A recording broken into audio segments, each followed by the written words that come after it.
Welcome to Deeper Than a Disorder, where we take you into the lives of real people living with real disorders because every diagnosis has a face and a story. We're your hosts, Dr. Ashley Wiley-Johnson and Dr. George Castle.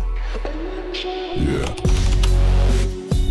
It was the one thing that, could keep my mind off of thinking about autism was that I just love cars.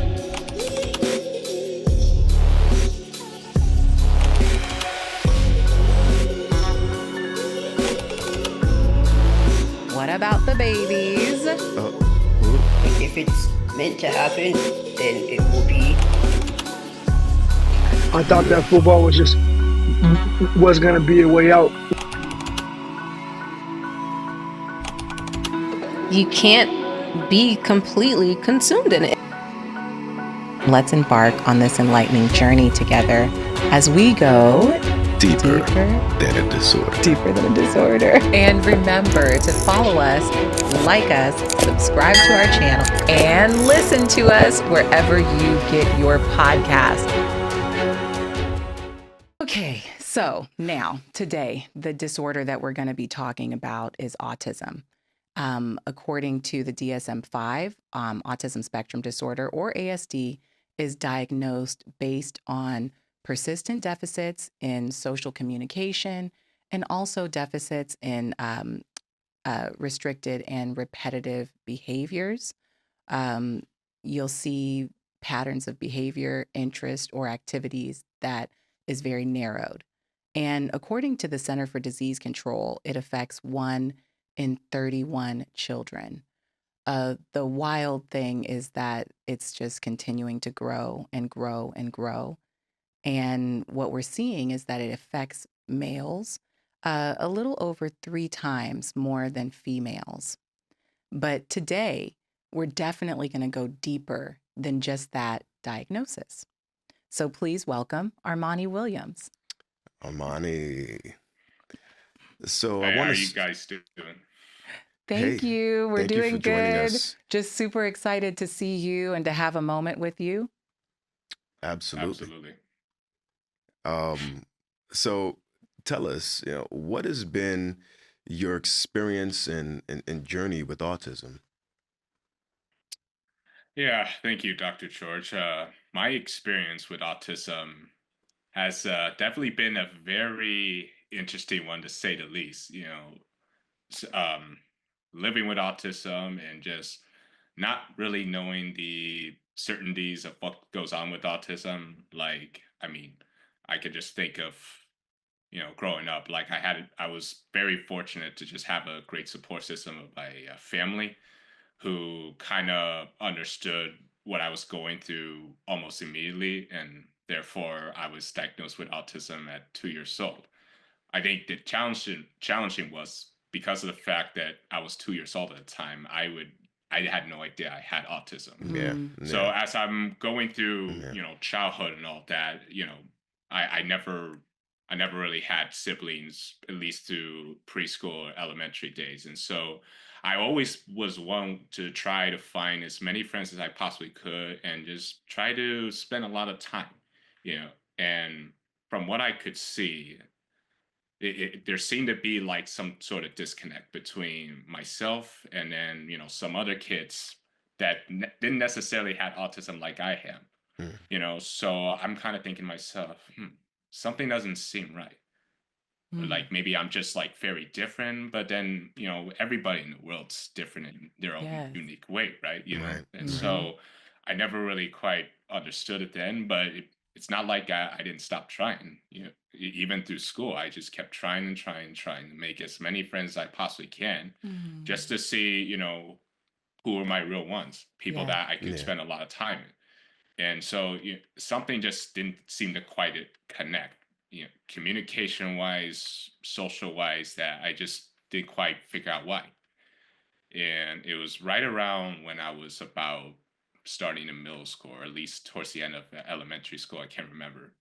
And that's when my parents decided to sit me down, as I'm, growing up and being a little more mature, that they felt that it was around that time it was important that I understood what I had been dealing with this entire time. And, they had told Yes. me that I had autism, and, what they could see from afar that maybe I myself couldn't even notice what I was doing.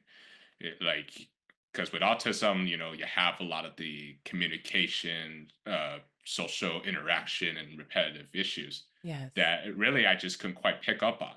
And so when my parents explained that all to me, then I kind of understood everything that I was experiencing with autism growing up. And so, I mean, I wanted to find a way to learn more about what autism was to Mm. Mhm. really start it to click on me, and what I've been doing with this entire time with having autism. And then just see how exactly can I get some help with all this, so that I can overcome it all. So that way, all these challenges don't start affecting me long term in life. Yeah, Yes. especially where I am now with racing cars. I mean, Yes. that was really my dream, from the very start. It was the one thing that could keep my mind off of thinking about autism, was that I just loved cars. I would get Mm. like every Hot Wheel and Matchbox car at any store that my parents took me, and just get like a collection of them and play racing with them. And then Wow. I remember I got like maybe one or two die casts that looked like a NASCAR car that I got for Christmas or my birthday, and that's when I I started remember learning about those. NASCAR. And so, like, it really, that was about the one thing that was like really keeping me from not thinking about autism too much, and like sort of the negative effects. It was almost like a positive for me, because I figured out something that I loved more than anything. Right. Yes. And Right. as I kept growing up and kept watching more of NASCAR on TV, I started to realize that, hey, this is kind of my passion. This is kind of my Yeah. path towards becoming something in life. Just like everybody else strives to achieve whatever dreams they want to achieve, my dream was to be a race car driver. And Yes. so, it was just all about trying to overcome all those obstacles while also trying to find something that I love, so that way that I didn't have to think about all the things that come with autism. And so, there was just a lot going on throughout Yes. my life. Yeah. Well, wow, that's amazing. That could be the wow of the week. For sure. For, Wow, what a way more uplifting experience. And I'm kind of curious. Thank you for sharing that, and like the car component, you mentioned that it was a way to get your mind off of autism, but did it ever come to your thought after finding out that you do in fact have autism? Did you ever think that you having your mind completely on cars was actually a part of your autism, that laser focus? Have you ever thought about that? Yeah, I would say I would say like that seems pretty accurate. I mean, Yeah. but once you find something you love, you just can't get away with it, right? Like, it just Yes. becomes part of your life. It becomes part of your passion. So I would say, yeah, looking back on it, that yes, Yeah. with cars and racing, it gave me a laser like focus of something that would keep me interested and would keep me focused on something that I enjoyed. It gave me something positive that I could take with me in life, was that Y- I just love racing.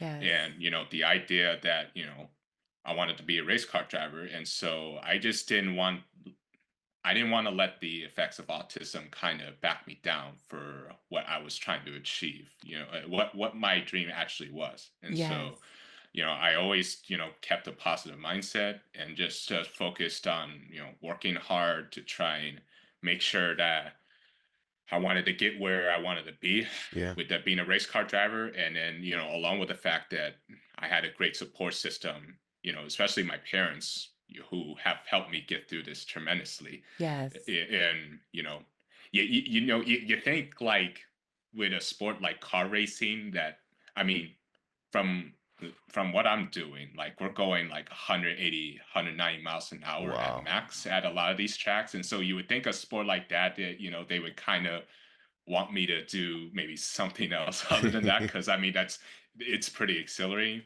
But I mean, they understood that like this is what I want, and so whatever they were gonna do to help support me and like help me through the process, helping me with my autism, but also Yes. helping me to make sure that my dream came true with being a race car driver. And so Oh, it's, wow. Yes. I would say, racing was just a laser like focus from the very beginning, that I don't think I realized it until I started looking back on it.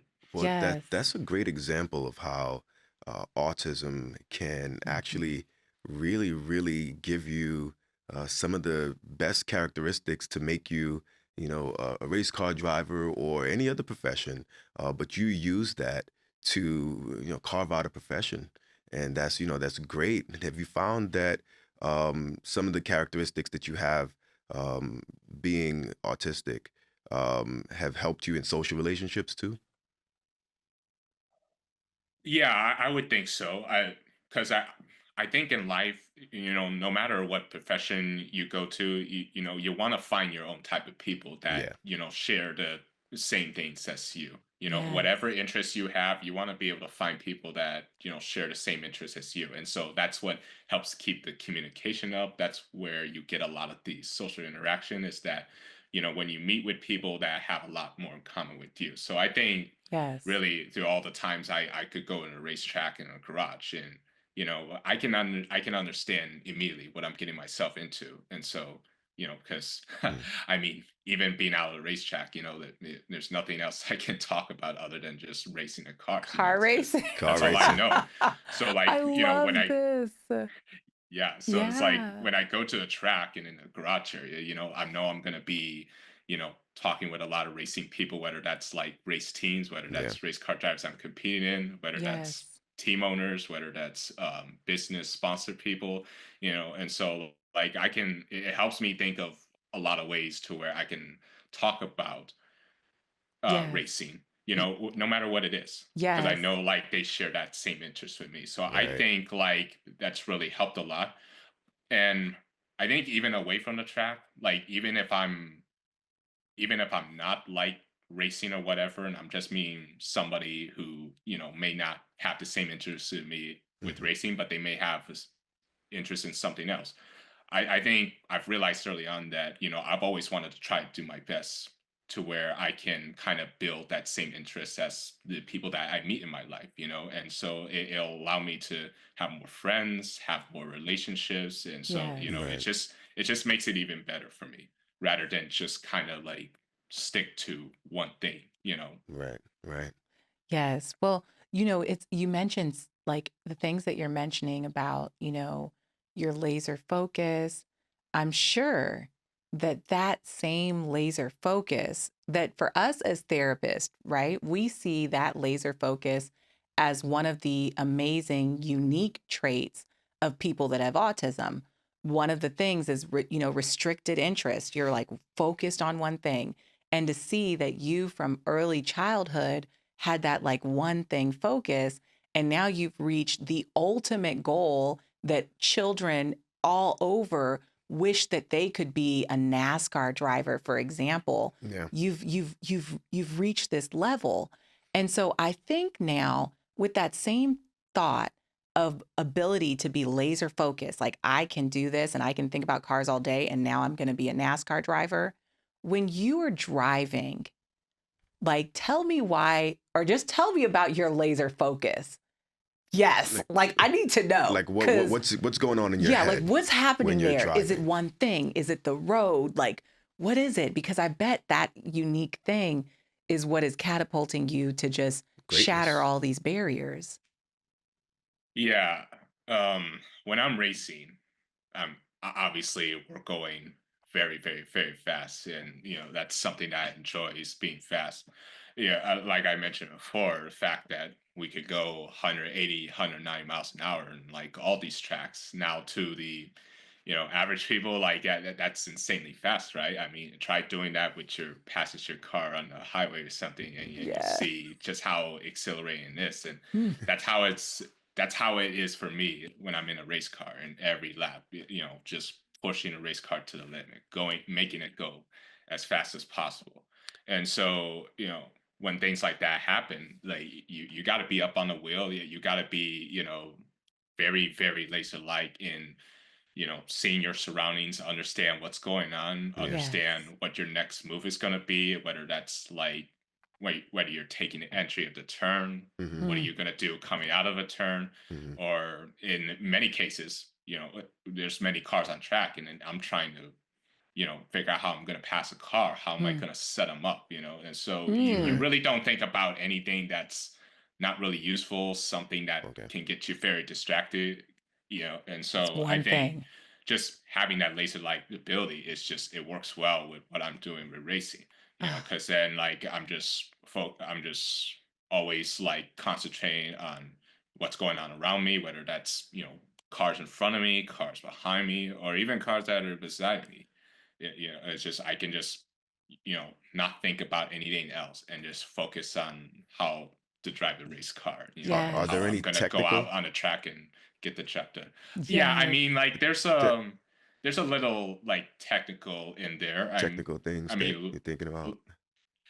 yeah, a little bit technical. I mean, it's just you're basically trying to think in your mind, like, okay, like, how am I going to set up a move to try and pass a car so Okay. that I don't get into them, so like I can Yes. go on by. And so sometimes you may not get it immediately on one lap. It'll probably take you multiple laps, and it's just you got to make adjustments with the car so that way you can inch yourself a little bit closer, and there, you have the car right where you want them to try and make a pass. And so there's a little technical stuff going on, particularly in Yes. my head, but it's more of a physical thing too. Okay. Yeah. Like a Mm-hmm. lot of the times, like in a race car, it can be physically and mentally draining, but that's something that you just can't think about, or at Yes. least it's hard to think about because like Yes. Yeah. in race cars you're going so fast that and you're just so super focused. You don't even think about it till I think like after the race, basically, Yeah, and like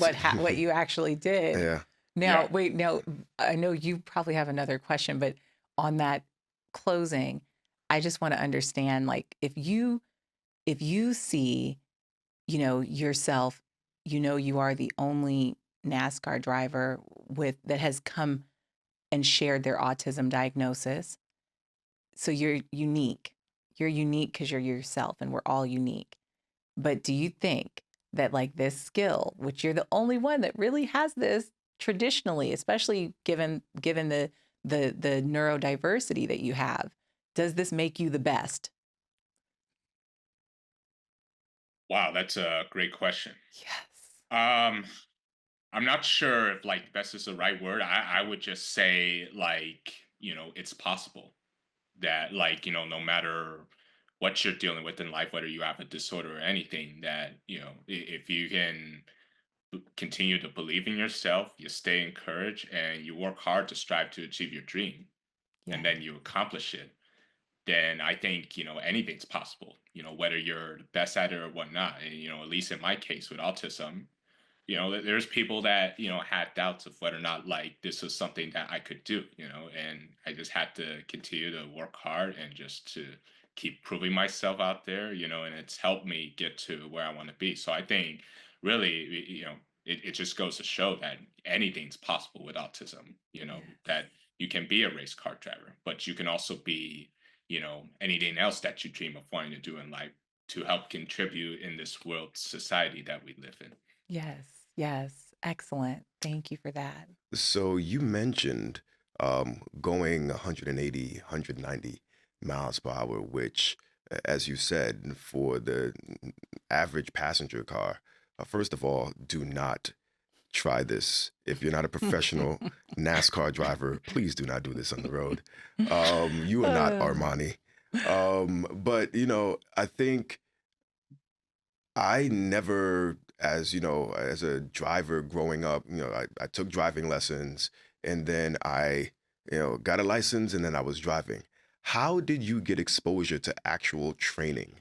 How were you mm, trained as a NASCAR driver? How did you get that mhm. opportunity? Well, I could think of the times when I would be with my parents and we would go to an amusement park and best believe if I saw that they had a go-karting attraction somewhere Of around there, best course. believe that'd be Man, the first one we were taking you said first. best believe. Uh, I, But but and I but love I would race. I love go karts too. Yes. yeah, they were a lot of fun. But I would say the problem what it was I wasn't really as tall of a kid back then, and so like I wasn't Mhm. tall enough to even like drive the go kart I myself. remember If that I too. wanted to. So Yeah. they would always have like the adults drive the car while I sit in the passenger seat, which it Mm. kind of sucked, right? So I Yeah. had to Ah, wait till I got older, got a little bit more taller. Um, but I think I do remember I went to driving school up here in Michigan, down in I think Jackson, Michigan. They had like a mm. go kart track in Jackson, Michigan, and I think it was like an 8 week training program where we just basically learned how to race, learn how to Uh, drive go karts, and that's really where I got the first exposure of like what real racing looks like, and what it Wow. feels like. And so like just how much control you have to be while you're at the same time trying to go fast and pushing the limit. And Yeah. so like that's really where all the training came from, you know. But I mean, I think I kind of understood it very well in terms of like how a car actually functions. I mean, you got the gas pedal that's makes the car go, or right. like you got the brake pedal makes it stop, and then you got the steering wheel hand. Like the only way it goes is left and right, and so it's like how do you control the steering wheel and stuff like that. So So the it's just basic functions. You knew the yeah, basic functions. You had your yeah. So chance and you yeah, did so it. I mean, yeah, so it's just like learning the basics and understanding like how those function, and then like being able to just let it rip, let it loose, and just see how much I can push it, and then just once I reach that limit to where it's too much, kind of like pull it back, and then that's kind of how I understood just the racing part of it, and how to Yeah. drive a race car, and it actually helped me a little bit in knowing how to drive a car, especially when it became time for me to learn how to drive at least a passenger car on these streets where you Hmm. have these traffic lights, you have all these signs, like there's not much, there's like a lot of laws, a lot of rules, unlike in racing. But just that's kind of how I learned how to drive a car. Yes. That's great. Well, I know you mentioned like I want to go back into and thank you for sharing all of that related to, just like your craft because it's got to be interesting and like I'm I think it was funny you said, "Oh, like who wants to sit in the passenger seat?" But I could tell you we all would love to sit in the passenger seat with you, Armani. Okay? Like Hmm. so that sounds exciting to me. But for you, you're the driver, so you go ahead and have the need for speed. But one thing that you mentioned, which I think is so interesting, like as I look at my work with our teenagers, they are always looking for community. They always want like ability to kind of hang out together and like because they feel comfortable with each other and our center, which my mom founded our center in 1979. And so many of our children that are now like 19, 20 years old, most of them began with us at 18 months. So they have been in social skills groups and things like that that they've gone through with kids from 18 months all the way now through almost 20 years old. And so that when I notice conversation when they're together, it's like it's great because they found like it's their community. And so I think to hear you say because you were so interested in cars, you feel that you're able to build that community and have those conversations and to get the comfort level is inspiring to anybody with any sort of social differences, to kind of try to go that route. But my question would be now as we look at, you know, other people that are not necessarily in the racing area, how have you felt that you've maintained your healthy relationships? How have you built relationships? What do you do now as an adult that, that is thriving, but I'm sure you also enjoy your alone time. So how do you manage it? Yeah, I mean, I think the way I manage it, I mean, first things first, I mean, whenever I meet with a lot of people, I make sure like I exchange contact with them, whether that's like, with phone or sometimes even social media, because Hmm. there's people now these days that like DM everybody, Yeah. whether Including that's me. Yeah. Facebook. Including me. Yeah, I hopped in yeah. Armani's DMs for sure. Right. And so, I mean, I think in a way, like that's sort of how like I can make sure I stay in contact with like the people that I meet and maintain those relationships. But I think more so, I think what's helped me is that like I've kind of understood to learn about other people that Mm, may not necessarily be like me with autism, but may not necessarily have interests in racing as I do. Get to learn more of the person and the things that they like, things that they don't like, and therefore I try to learn as much about that as I possibly can, so that the next time I see them, I can be able to have a conversation of things that they can relate to, and yes. it's helped me That's great. at least try to build other interests that I may have other than just racing. And so I think it's important that you learn about people as possible, no matter how many people you meet in life, because I think that's a better way to help keep a balance and keep a healthy relationship going. Did you learn that on your own or did you learn that with therapy? um, I would say I'm not sure necessarily with therapy a little bit. Like now, don't get me wrong. Like I had some therapy help when it came to like behavioral stuff, communication stuff. Like Mm-hmm. Mm, I think mainly it was mainly like how to just start a conversation with yes. people, like how to meet them, Yeah. how to greet them goodbye, yeah, many Mhm. basic things. But I think I kind of understood, like at least later in life, that I can't expect everybody to know more about racing than I do. So I think Yes. I had Mhm. to just take the initiative to just kind of pull back and just understand the people Kind of that I meet. control it. Yeah, kind of control it, like Mhm. just have more of an understanding of like what people's interests are, and just try to connect with their interests as much as possible. Just sometimes you just have to pull the reins back of Yes. Yeah. what you're all about, and start thinking about other people a little bit more. And so I think later on, I think it was just something that I kind of realized on my own, that that's what I had to do, and I think it's helped me tremendously. Yeah. And a Well, mix between on your own and the therapist. yeah. Like you said, like you learned in the beginning, like, okay, how do I initiate it?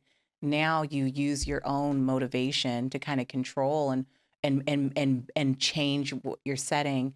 We had an interesting conversation. I don't know if you ever heard of Jay and Pamela on TLC, but we met with them, and Jay is a individual who has autism, but he also has something called um, osteoimperfecta 5 Yeah. genesis. Type 3. Mm-hmm. Type 3. Type 3. And so one thing he was saying was that he felt that, you know, his motivation to just want to go to college, to want to do his thing, to want, was basically what propelled him. And it's interesting to hear that you're saying the same thing too, like you're controlling yourself. I know you have a question, George. Well, I don't want to cut you off. Were you going to lead into a question? Would you? Well, Yeah. I wasn't leading in. I just more was just acknowledging, because I feel Okay. like what you're doing is like sharing some stuff that is going to really inspire other people who may have the similar feelings, And so I just thank you for sharing all of that. Oh, absolutely. You mentioned, all the things that you do to make sure that you're a good friend. You learn about them. You learn about ways to, you know, start conversation, maintain conversation, sustain conversation based on things that they like. So it sounds like you're a very, very supportive friend. Which I like friends like that, right? Everybody Yeah, likes a friend like that. I'm a friend like that. Are there do you um are there things that you wish in return that people would do with and for you to better understand you and support you? Uh, that's a good question, Mm. because a lot of people that follow me and support me, including my friends, like, I mean, I kind of told him I was a race car driver and all that, and so I think based off that, because from where I'm at in Michigan, it's not necessarily like NASCAR country. Like not Yeah. everybody in Yeah. Michigan watches NASCAR. Even though we are kind of the home for like the automobile and stuff Yes. Yeah. with the engineering cars, but not necessarily NASCAR per se. So um, I think what I could have done different, I would have liked to have found a way to maybe take him into any of the races that I'll be competing in. Okay. Like whether that's here in Michigan, whether that's anywhere around the country, I wish I could find a way to where I could invite them to go see a NASCAR race in Okay. for Yeah. what I'm competing in. Yeah. Just Yes. have a better understanding of like what exactly I do. Right. So Right. Mhm. that maybe they would have a much better understanding of racing or may catch an interest to it. But Yes. I mean, of course, with all the travel stuff and other people have other priorities and stuff.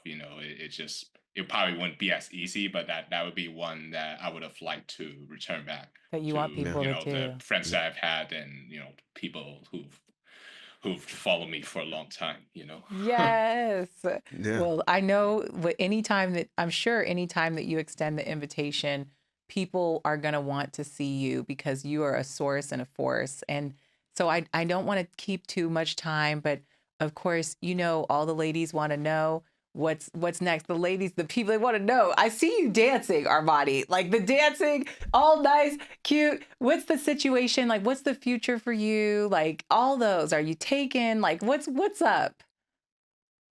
Yeah. So the future for me, like I recently graduated from college in December, and Oh, so trying congratulations. to. Oh yeah, thank you. Anytime you graduate with college at any degree, it's a great It's accomplishment. huge. Yeah. So it's just like now I can kind of like put the school stuff and not have to worry about tests or homework and stuff anymore, Yeah. and try to adjust to the real world.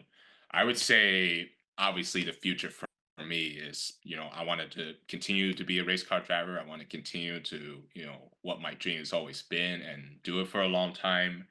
Um, you know, Probably think about maybe becoming my own self, becoming my own man in, Yeah. having some place to live for myself, Yes. Hmm. maybe getting a job while also at the same time to continue to be that role model for everyone in the autism community, the Yes. millions of people who have been impacted by it, just to continue to keep spreading the message about what autism is, but what autism can be in a positive way. And then along with that, you know being able to get a girlfriend, Yeah. then be able to have a wife, be able Yeah. to have a family, like all the things that any man would like, is Yes. something that I'm trying to reach now. That's kind of, I would say, kind of like with racing, that's kind of a dream for myself and what I want to achieve, and so that's what I'm gonna be continuing to strive for as well.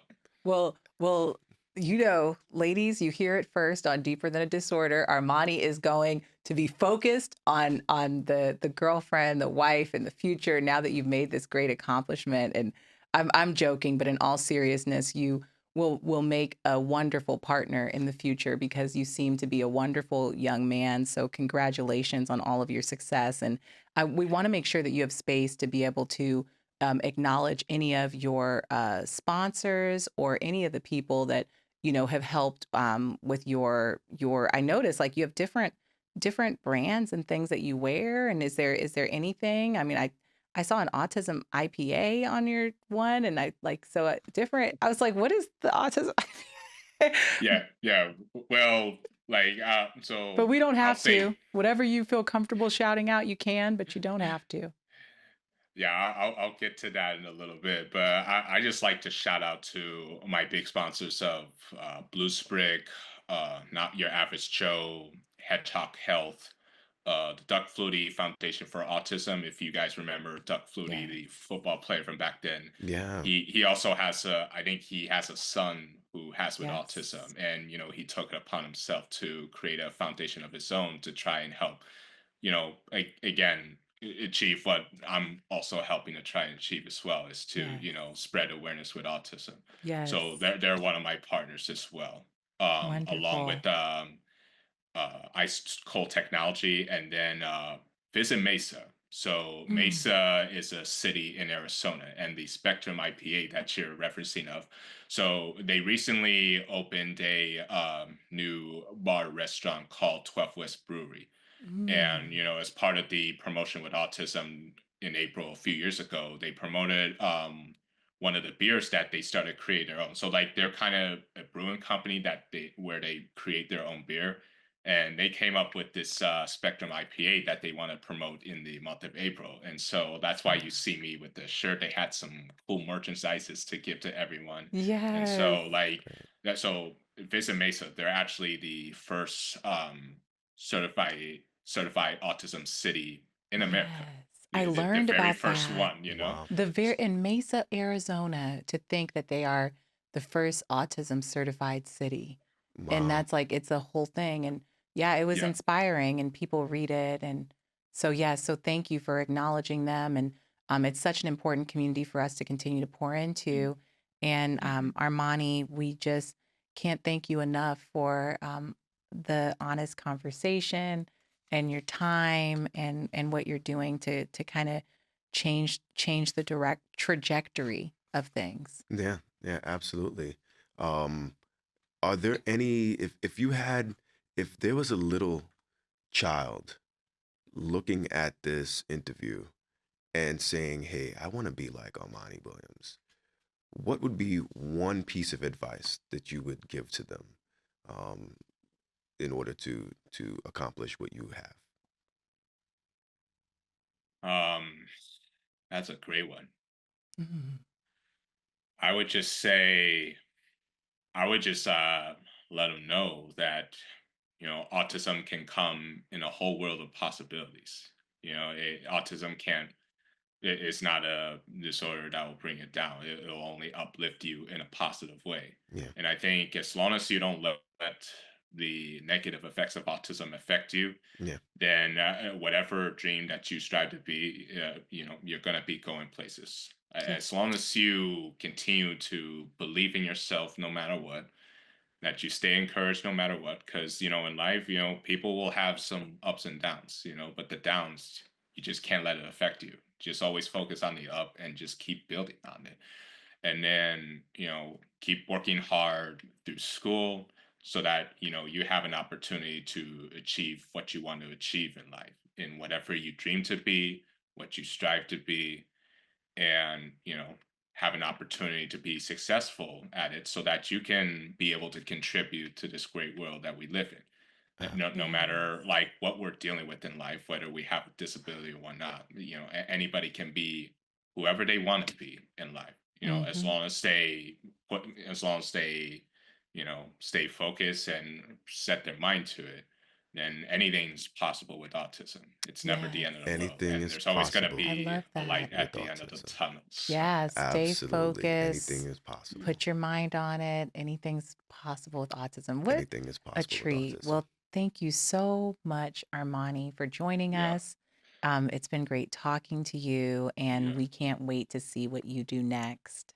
Absolutely. Yeah, for Thank you. sure. And before we go here, I would just like to add on too, for anybody who wants to learn more about me, they can follow me on all social media platforms: Yeah. Instagram, Twitter, Facebook, Armani Williams, Team Armani Racing.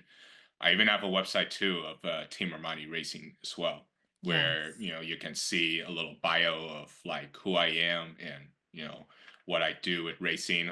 Like right now, we're still trying to figure out what races I'm going to be in yet. Nothing's been official, but as soon as something is official, it'll be shown right on that site. And Perfect.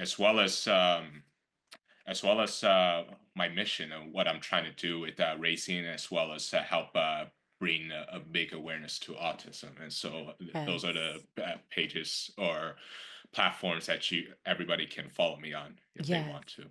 Well, I'm on all platforms, including your website, and I know everybody that's going to listen is going to do the same, especially after hearing from you. So we'll do that. Go like, follow, find Armani, spread his Support. mission, do what you have to do, social media, internet, all the things, so that we can celebrate this young man who we know is going to do some awesome things and is the idea of going deeper than a disorder. Absolutely. 100%. So Thank you for joining us and sharing with us and empowering us to go deeper than a disorder. Anything is possible, right? mhm. The disorder doesn't stop you. So thank you. Yes.